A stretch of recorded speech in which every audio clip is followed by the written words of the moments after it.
It was just past 2 in the morning when my phone buzzed sharply on the bedside table.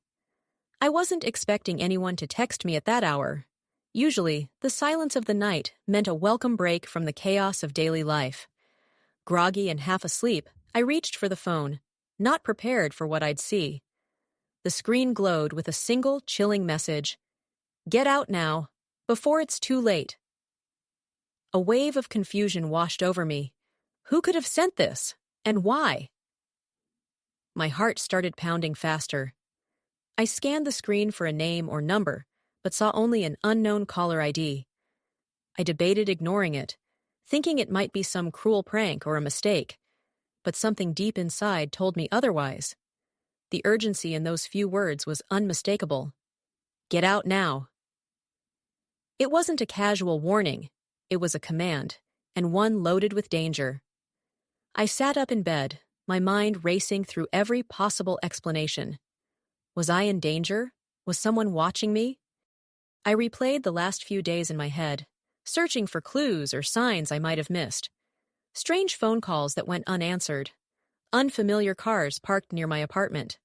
That lingering feeling of unease I had shrugged off as stress. Suddenly, everything felt much darker. Without thinking twice, I swung my legs off the bed and stood up. I grabbed my phone, my wallet, and a few essentials I could carry quickly. I didn't want to overthink or hesitate. I just needed to leave. My hands trembled slightly as I locked the door behind me, feeling the weight of the unknown pressing down. Outside, the night was cool and still. The streetlights cast long shadows, and the quiet hum of the city felt distant, like I was stepping into another world. I got into my car, started the engine, and pulled away slowly. Every passing car and flicker of movement felt like a potential threat. I kept glancing in the rearview mirror, paranoid that someone might be following me. My phone remained silent after that first terrifying message, but the words echoed in my mind. Before it's too late. What was I running from? What had I been missing? I knew that this wasn't just a simple scare. This was something bigger, something dangerous that was now very real. As I drove, memories of recent events flickered through my thoughts. Arguments I'd overheard, strange people showing up uninvited, little things I'd brushed off but now seemed like warnings. I felt isolated and vulnerable, unsure of who to trust. The only certainty was that my life had just changed forever. I pulled over at a quiet spot, took a deep breath, and tried to calm the whirlwind inside me. I realized this was just the beginning of a terrifying journey, one that would force me to confront secrets, lies, and betrayals I never saw coming. But in that moment, one thing was clear. I had to get out, and I had to survive. The night air was cold as I sat behind the wheel, gripping it tightly. My mind was racing faster than the engine humming beneath me. I didn't have a plan, no destination, no backup. Just that urgent message burned into my thoughts. Get out now, before it's too late. Every second felt like a countdown. I knew staying meant risking everything. I pulled out of my apartment complex slowly, constantly glancing into the rearview mirror. The streets were mostly empty at this hour, but shadows seemed to move where there shouldn't be any. My heart thumped painfully in my chest as I turned onto the main road, headlights cutting through the darkness. I drove without a clear direction, just away from the place that suddenly felt like a trap. The city's familiar skyline blurred past me, but none of it brought comfort. Only the nagging question: who sent that message? Was it someone I knew, or a stranger? And what exactly was I running from? Memories flooded back. The strange phone calls I'd received over the past week, the silence of my closest friends when I tried to reach out, the weird tension in the air that I'd brushed off. Pieces of a puzzle started clicking into place, but the picture was still unclear, hazy and frightening. I realized I had left my phone charging inside the apartment. Panic surged for a moment, but then I reminded myself, it was better to be cautious. I didn't want anyone tracking me through my phone's location. It was safer to disconnect, at least for now. After what felt like hours but was only minutes, I found a quiet 247 cafe still open. I pulled in, parked, and sat for a moment, trying to steady my shaking hands. The warm light inside was a stark contrast to the cold uncertainty outside. I ordered a coffee, hoping the caffeine might clear my foggy mind. As I sipped, I realized how isolated I'd become. I had no one to call, no one to turn to without risking more questions or danger. My trusted circle now seemed suspicious. What if someone close was involved? The thought sent chills down my spine. I looked around the cafe, strangers talking quietly, oblivious to my turmoil. I envied their normalcy. How had my life spiraled into this? One minute, everything felt safe and familiar. The next, I was a fugitive from my own world. Suddenly, my phone rang, breaking the silence. The number was unknown, and for a moment, I hesitated. But I answered, hoping for answers. A shaky voice came through, barely above a whisper. "Don't trust anyone you know. They're not who they seem." Then the line went dead. My hands trembled as I stared at the phone. The warning was clear, but the mystery deepened. Who was behind this? And how deep did the betrayal go? I knew one thing for sure. There was no turning back now. The sudden call had shaken me to my core. The voice on the other end was barely more than a whisper, but the words echoed loudly in my mind. Don't trust anyone you know. They're not who they seem. Then, just as abruptly as it had started, the call ended, leaving me with a ringing silence and a million questions. I sat frozen in the dim light of the cafe, my grip tightening on the phone. Who could it be? A stranger warning me? Or someone close, trying to help but too afraid to speak openly? My heart pounded as I tried to process the cryptic message. The paranoia I'd been fighting since that text now felt justified. Everyone around me suddenly seemed suspicious. Friends, family, even my partner. I glanced around the cafe, scanning faces that had seemed so ordinary moments ago. Was one of them the person behind this call? Were they watching me? I felt exposed, vulnerable, and utterly alone. The voice's warning haunted me. They're not who they seem. I thought back to the little things I'd dismissed. The missed calls, the whispered conversations behind closed doors, the way people avoided eye contact when I walked in the room. Could it all be a lie? Had I been living in a carefully constructed illusion? Determined to find answers, I resolved to dig deeper. But first, I needed a safe place to regroup and plan. I decided to call my sister, someone I trusted, or at least I thought I did. My fingers hovered nervously over her number before I pressed dial. No answer. Voicemail. I left a brief message, trying to keep my voice steady despite the fear creeping into every word. With no immediate help, I decided to head to my friend's house nearby, a place I hoped would offer some security. I paid my bill, grabbed my bag, and stepped back into the cool night air. Every sound seemed amplified, every shadow a threat. My mind raced with possibilities. Who was betraying me, and why? As I walked to my car, I noticed a figure lingering across the street. My heart skipped. Was it just a passerby, or someone waiting for me? I kept my pace steady, avoiding eye contact, and quickly got into the car. I locked the doors and sat for a moment, trying to calm my nerves. That call had changed everything. It was no longer just about leaving a dangerous situation. It was about uncovering a web of deception I never saw coming. I had to find out who was behind this before it was too late. The night stretched on as I drove through empty streets toward my friend's place, the caller's warning looping endlessly in my mind. Trust was shattered. My world was unraveling. But I refused to be a victim. When I arrived at my friend's house, a whirlwind of emotions flooded me. Fear, doubt, and a desperate need for support.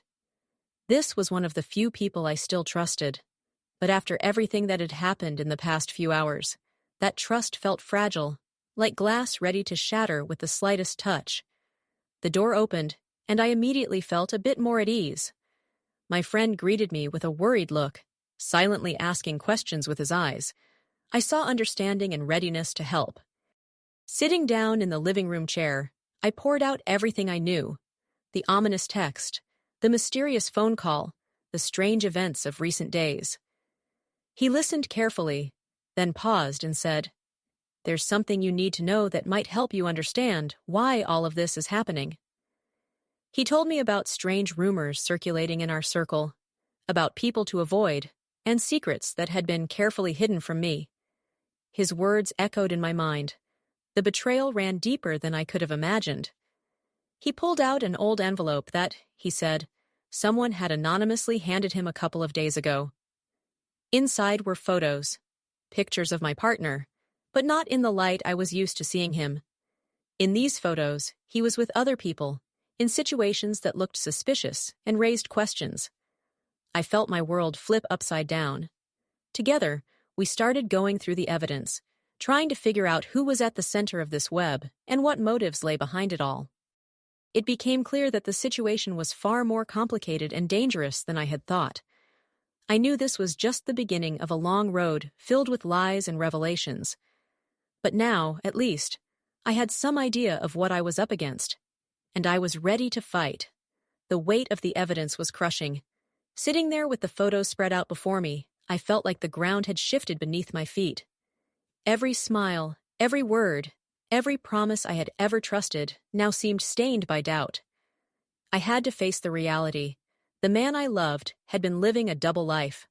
Questions raced through my mind like a relentless storm. How long had this been going on? Who were these people in the photos? And most painfully, why? What had I done to deserve such a betrayal? I looked up at my friend, who watched me with a mixture of sympathy and determination.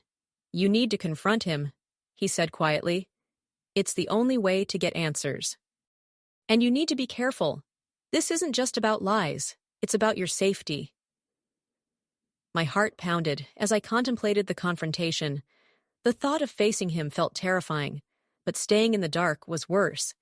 I needed to know the truth, no matter how painful. I called him, my hands trembling. He answered after a few rings, his voice casual, unsuspecting. I told him I wanted to meet, to talk, to clear the air. He agreed, setting a time for later that evening. As I prepared myself, I rehearsed what I would say, how I would keep my emotions in check. But deep down, I knew the meeting would change everything. This was the moment when the truth would come crashing down, and nothing could prepare me for what was next. That evening felt heavier than any before. As I waited for him at the quiet cafe where we had agreed to meet, every minute stretched endlessly. The dim lighting and hushed conversations around me only amplified the storm brewing inside. When he finally arrived, his face was calm, almost too calm. He greeted me with a smile that didn't quite reach his eyes. We sat down, the tension between us thick and almost tangible. I took a deep breath and didn't waste time. "I know about the photos," I said firmly. "I know you've been hiding things from me." His expression flickered for a moment. Surprise? Guilt? But then he quickly masked it with denial. "I don't know what you're talking about," he said smoothly, but I wasn't buying it. "Don't lie to me," I whispered, my voice steady despite the whirlwind of emotions inside. "I trusted you with everything. How could you do this?" For a moment, silence filled the space between us. Then, slowly, his walls began to crumble. He confessed, not everything, but enough to shatter the fragile trust I had left. The betrayal cut deep, but in that painful moment, something shifted inside me. The truth was out, raw and undeniable. I wasn't sure what the next step would be, but I knew I couldn't stay blind any longer. As I left the cafe, the night air felt colder, but so did my resolve. This wasn't just about heartbreak, it was about reclaiming my life. Leaving the cafe, I felt an overwhelming mix of emotions: anger, sadness, disbelief, and a strange sense of relief. The truth, as painful as it was, had finally been spoken aloud. But now, reality hit me with full force. What would I do next? For days, I was trapped in a whirlwind of thoughts. I couldn't eat properly or sleep well. Every little thing reminded me of him. The empty side of the bed, the sound of his favorite songs playing on the radio, even the way our home smelled. It felt like a ghost was haunting every corner. Friends tried to reach out, but I pushed most of them away. I wanted to retreat, to hide from the world, but deep down, I knew that wasn't the answer. I had to find strength somewhere, and it had to come from within me. Slowly, I began to pick up the pieces. I talked to a counselor, someone who helped me make sense of the chaos inside. I started writing down my feelings, pouring out the pain and confusion onto paper. Each word helped lighten the burden. One night, as I sat alone, I made a decision. I wouldn't let this betrayal define me. I would rise from the ashes, stronger and wiser. It wouldn't be easy, but I owed it to myself to heal. The path ahead was uncertain, but for the first time since discovering the truth, I felt a spark of hope flicker inside me. This was not the end. It was the beginning of a new chapter.